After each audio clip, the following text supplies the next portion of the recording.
You ask Tiger to solve. This deals with linear equations with one unknown. The final result is a equals 23/10. Let's solve it step by step.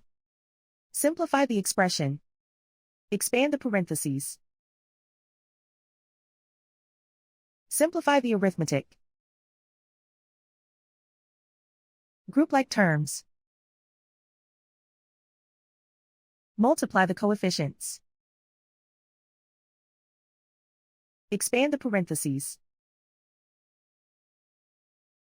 Multiply the coefficients. Simplify the arithmetic.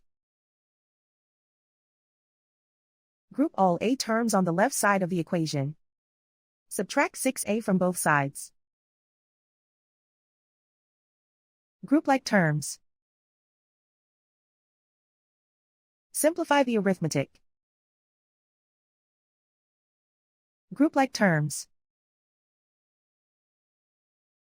Simplify the arithmetic. Group all constants on the right side of the equation. Subtract 8 from both sides. Simplify the arithmetic.